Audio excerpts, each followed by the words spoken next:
그러면 이제 우리 아이들과 이렇게 스마트폰을 잘 활용할 수 있는 여러 가지 방법들이 있는데 아무리 부모가 노력하고 잘 지도해도 분명히 아이들과 다투거나 갈등이 생길 때가 있죠. 그럴 때 우리가 어떻게 해야 될까에 대해서 한번 생각해 보겠습니다.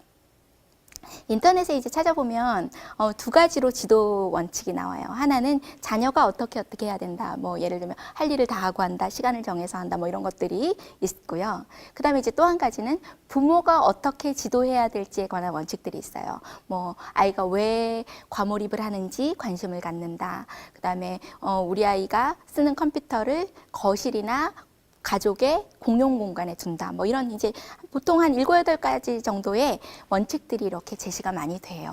그런데 이런 원칙들을 봐도 내가 오늘 우리 아이한테 하라고 해야 될지 하지 말아야 될지, 또는 하지 말라고 했는데 우리 애는 막 거기에 보면 하지 말라고 한다 뭐 이렇게 나왔는데 우리 애는 할 일을 다 안 하고 막 하겠다고 막 난리를 치면 내가 어느 강도로 우리 아이한테 뭐라 그래야 될지, 이런 것들이 아마 조금 헷갈리실 것 같아요.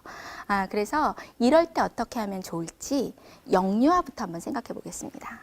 영유아는 계속 강조하지만 접하지 않게 하고, 혹시 한두 번 급해서 뭐 정말 손님이 오시거나 공공장소에 갔는데 우리 아이가 너무 산만해서 어쩔 수가 없다 이렇게 접하게 도와주셨다면 이 아이가 다시 현실의 놀이로 전환될 수 있도록, 또는 현실의 놀이와 연결될 수 있도록 자꾸 자극을 주시고 현실의 더 재미를 느낄 수 있도록 끌어와 주셔야 돼요.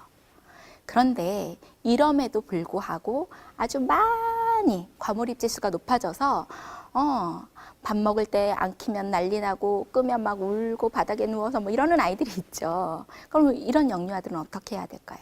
영유아는 의외로 간단합니다. 한 번에 딱 끊으셔야 돼요. 청소년은 뭐 이렇게 시간을 조절하고 뭐 이렇게 가잖아요. 그런데 영유아는 그렇게 가면 아이가 마음이 힘들어요. 왜? 연령대가 그래요. 되는 것과 안 되는 것, 기다리는 힘이 작기 때문에 구별하는 것과 기다리는 힘이 작아서 뭐 이렇게 시간을 두고 뭐 이렇게, 아니요. 그냥 한 번에 끝내주세요. 근데 이제 이렇게 약간 세레머니 비슷하게 의식을 좀 거쳐주시면 좋아요. 뭐 예를 들어서 태블릿 PC다 그러면 화면이 다 꺼진 상태로, 방전된 상태로 가지고 와서 어머 안 켜지네, 이게 망가졌어, 앞으로는 사용할 수 없다, 쏙쏙하면 이제 막 난리를 치겠죠. 그래도 어쩔 수 없어. 뭐 예를 들면 TV 같으면 셋탑박스를 탁 치워버리신다든지 뭐 이런 방식으로 아이가 내가 이걸 할 수 없구나를 확 느끼게 도와주시면 제일 좋아요. 그런데 이제 이게 안 되더라도 예를 들면 엄마 스마트폰으로, 아빠 스마트폰으로 했던 경우 있잖아요. 이럴 때는 엄마 아빠가 전혀 안 쓸 수는 없거든요. 이럴 때는 이제 아이에게 앉혀놓고 단호하게, 연령이 몇 살이 됐든 못 알아듣고 때를 써도 절대 변하지 말고 안 돼, 이제 앞으로 안 해줄 거야 라고 선포하는 의식, 시간을 갖는 게 반드시 필요합니다. 그래서 아이로 하여금 이번에 뭔가 좀 다른데 안 되는 건가? 라는 생각이 뭐 의문이라도 들게 해주셔야 돼요. 물론 이제 이런 건 있죠. 그런 얘기를 하면 아이가 네 이렇게 안 나오죠. 예, 막 이제 바닥에 누워서 울고 더 거세게 막 짜증을 내고 이렇게 되겠죠. 그러나 영유아는 대부분 일주일 안에 마무리가 됩니다. 이 아이들은 아직 생각하는 힘이 적기 때문에 전환도 빨리 될 수 있어요. 그래서 단번에 끊어주시는 것이 오히려 효과적이에요. 그런데 간혹 부모님들 중에 이런 경우가 계세요. 이제 엄마 아빠 스마트폰 이렇게 해서 안 돼? 이야기하시고 엄마는 게임하고 있고 아빠는 스마트폰 계속 붙잡고 있고 아니면 검색하고 있고, 예. 이러면 아이가 욕구를 참을 수 있을까요? 아니요. 엄마 아빠의 말보다 훨씬 더 힘이 센 게 엄마 아빠의 행동이에요. 저희가 많이 들었죠. 아이들은 부모 뒷모습 보고 자란다고. 내가 모범을 보여주지 않은 상태에서, 솔선수범하지 않은 상태에서 우리 아이가 좋아지리라고 믿기는 좀 힘들어요. 그 다음에 꼭 필요한 경우에 부모님이 잠깐씩 사용하시는 건 아이가 인정하게 만들 필요가 있지만 과한 사용이나 부모가 몰입해서 사용하는 모습을 보여주는 것은 도움이 되지 않습니다. 또 한 가지가 이런 거예요. 이제 우리 아이가 너무 증상도 심하고 때도 심하게 썼는데 이제 계속 안 보여줬더니 애가 괜찮아졌어. 그럼 이제 한 번씩 보여주는 거 괜찮지 않을까? 아, 이제 가끔씩은 뭐, 우리 애도 보고 싶을 텐데 얼마나 보고 싶겠어. 이런 태도들이 우리 아이들을 더 오래 힘들게 하고 더 많이 고민하게 만들어요. 일관된 태도를 유지해 주셔야 아이는 갈등하지 않고 고민하지 않고 순종할 수 있어요. 그래서 영유아를 사용법을 지도하실 때는 단번에 끊어주는 것이 아이에게도 부모에게도 더 효과적이고 좋은 방법이라는 사실을 기억해 주시면 좋겠어요. 자, 이제 아동 청소년으로 올라가겠습니다. 아동 청소년은 일단 살 때 소유 문제를 명확히 하시면 좋아요. 이 스마트폰이 내가 지금 사서 너를 주지만 이게 누구 거냐를 그때 결정하셔야 돼요. 문제가 생긴 다음에 야 스마트폰 갖고 와, 뭐 회수할 거야, 아니면 뭐 스마트폰 그렇게 사용하면 안 돼. 그러면 이제 아이들이 이렇게 생각하거든요. 내 건데 뺏고, 내 건데 맘대로 가져가고, 뭐 심지어 이제 성적 떨어졌다고 부모님들이 제일 많이 회수를 하시는데, 그럼 이제 아이들 마음속에 이런 생각이 들죠. 내가 스마트폰 뺏었다고 어디 성적 올라가나 보자. 공부할까요, 안 할까요? 네, 마음의 방향이 반대로 가요. 그래서 하던 공부도, 해야 할 공부도 안 하게 되는 경우들이 생기죠. 그래서 아예 구입할 때 명확히 해주시면 좋아요. 자, 이거 누구 돈으로 샀어? 부모님 돈으로. 이거 요금 누구 돈으로 내? 부모님 돈으로. 그럼 누구 거야? 부모님 거야. 네가 필요하니까 빌려줄게. 이렇게 시작을 하시면 관리하시는데 조금 도움이 되실 수 있어요. 그 다음에 사고 나서 문제가 생긴 다음에 조절하지 마시고 사기 전에 사용 규칙을 세밀하게 세워주세요. 주중에는 어떻게 할 건지, 주말에는 어떻게 할 건지, 주말에 만약에 가족 모임이 생기면 어떻게 할 건지, 아이의 개인적인 스케줄이 생겼을 때는 어떻게 할 건지, 그걸 보충하는 시간을 줄지 안 줄지, 그리고 규칙을 잘 지킬 때 상은 어떻게 하고 안 지킬 때 벌은 어떻게 할지 세밀하게 세워주세요. 그런데 많은 부모님들이 아직 아이가 사용하지 않았기 때문에 이렇게 문제가 없었으니까 그닥 규칙을 세밀하게 세워야 될 필요를 못 느끼셔요. 그리고 나서 문제가 생긴 다음에 네가 그랬다, 잘못했다 이런 이야기들을 하면 아이도 계속 질책받고 그 규칙을 받아들이기가 싫어져요. 질책받으면 사람은 다 너는 잘하냐? 경쟁하고 싶고 반박하고 싶거든요. 그래서 초기에 사용 규칙을 세밀하게 세워놓고 이렇게 세워놔도 우리 아이들이 잘 관리 못하죠. 자제력이 이제 막 발달하기 시작했는데 어떻게 잘하겠어요. 부모인 우리도 사실 마음대로 안 될 때 있잖아요. 그래서 이때는 관리할 수 있는 앱들을 활용하시면 좋아요.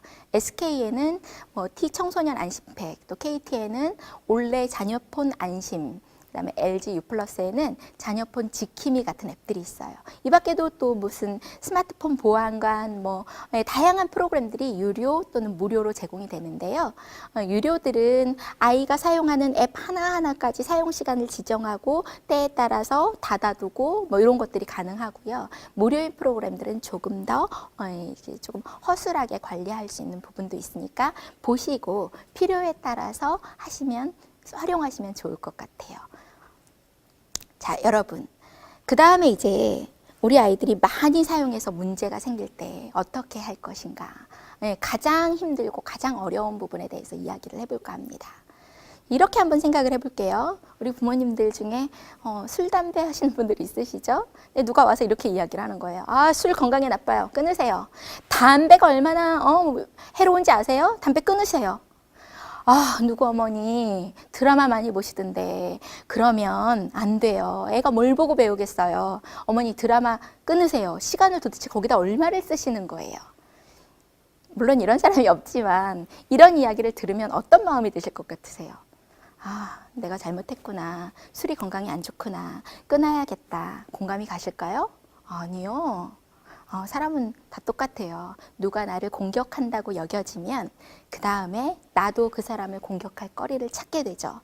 그래서 이제 일단은 막 증명하고 싶어져요. 내가 건강에 술을 약간 하는 사람, 담배를 약간 하는 사람이 건강에 오히려 좀 더 좋다 그랬던 것 같은데 뭐 그런 게 뭐가 있었지? 막 이런 걸 정보를 막 탐색을 한다던가 내가 이걸 건강하게 사용하기 위해서 평소에 얼마나 많은 노력을 하고 얼마나 지혜롭게 하고 있는지를 막 알리고 싶어져요. 뿐만 아니라 건강이 그렇게 중요한데 지는 술은 담배는 안 되면서 몸매는 그렇게 뚱뚱하면 비만이 건강에 훨씬 더 위험한데 막 이런 나를 세우고 상대방을 공격하고 싶은 욕구들이 생기지 않나요?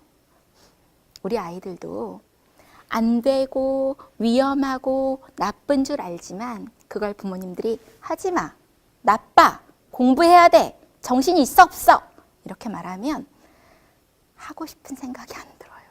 네. 엄마는 몇 시간 하는 거 내가 봤는데 아빠는 술을 그렇게 마시면서 스마트폰보다 더 나쁜데 아이들도 계산해요. 아이들도 충분히 생각하고 비교할 줄 알더라고요. 그래서 우리 아이들에게 꼭 해야 된다는 것들을 제시할 때는 아이의 인격을 존중하면서 이야기하는 게 필요해요. 어렵죠. 저도 이 부분이 사실은 굉장히 어려워요. 그런데 이걸 좀 이렇게 생각해 보시면 좋겠어요.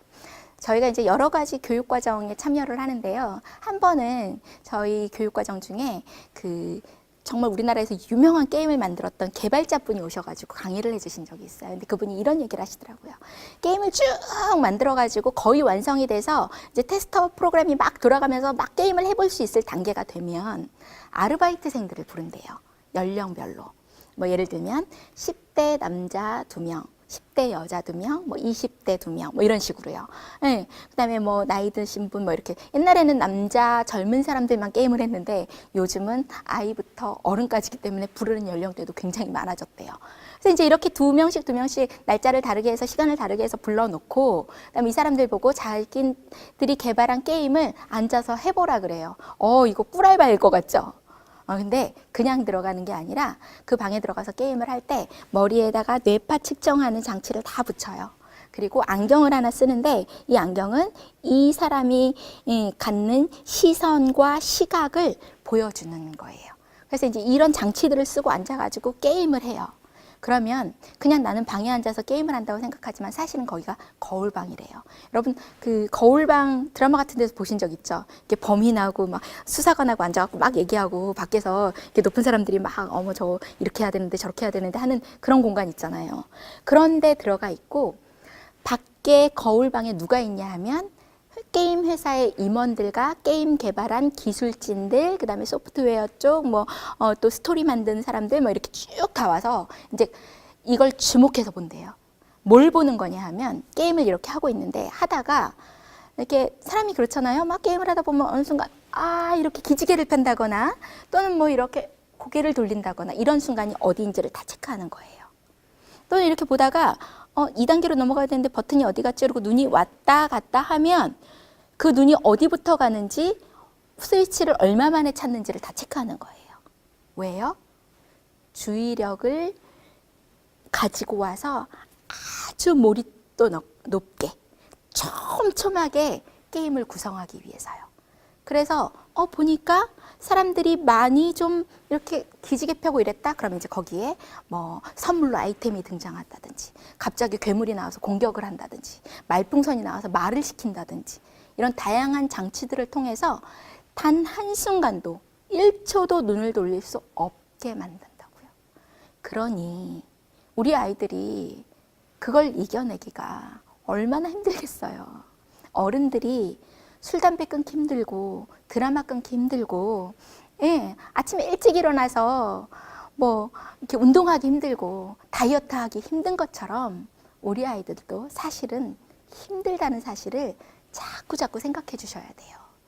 그래서 이 아이에게 지적하고 가르치는 정도를 딱 이 정도로 하시면 좋아요. 어느 정도냐면 내가 가게가 하나 있는데 여기에서 어떤 직원이 일하고 있다 이렇게 생각하시면 돼요.